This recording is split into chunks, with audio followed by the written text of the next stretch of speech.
হ্যাঁ রে, একটা জরুরি কাজে সিলেট যাচ্ছি। হ্যাঁ, সকাল সকাল একদম 7টার সময় বাসের টিকিট কেটে খুবই খিদা পেয়ে গেছে যে এখন কোথায় খাওয়া যায় বলো দেখি। এই বাসের টিকিট কাউন্টারের পাশেই নাকি একটা টঙের দোকান আছে, এখানে চা কফি বিক্রি করে।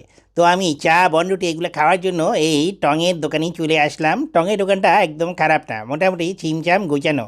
গ্রামের টং দোকান আর এর থেকে ভালো কি হবে। এই একপাশে সব থালা বাটি এগুলো হচ্ছে গিয়ে সাজিয়ে রেখে দিয়েছে, আর এখানে এরকম কালা একটা গামলা ভর্তি হচ্ছে গিয়ে ভাতের মার।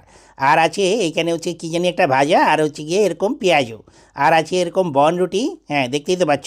বনরুটি রেখেছে কিন্তু কোনো কলা রাখেনি। আমার আবার কলা ছাড়া বনরুটি হচ্ছে গিয়ে গলার নিচে নামে না। আছে খ্যাক, আর আছে এখানে ওই যে আছে একটু হচ্ছে গিয়ে ওই আপেল সাপেল যেসব ফল ফলাদি থাকে আর কি টকের দোকানে ওই সব। আর এইটার মধ্যে কি দেখি, হ্যাঁ এখানের মধ্যে মুইঠা পিঠা বানিয়ে হচ্ছে গিয়ে এই যে কি জানি পিঠা বলে এটার নাম। এক পাশে আবার কত রকম চস রেখে দিয়েছে, তো আমি আবার এই চস মস দিয়ে যা যা হচ্ছে পেয়েছি সব কিছু হচ্ছে নিয়ে নিয়েছি। এইবার সব কিছু কালি হচ্ছে মজা করে খাওয়া আর খাওয়া। ভাতের মাঠটা বেশি গরম, এটা আবার পেঁয়াজু দিয়ে খেতে বেশ মজা লাগে। পাউরুটিটা দেখি, হ্যাঁ পাউরুটিটাও বেশ সফট ছিল।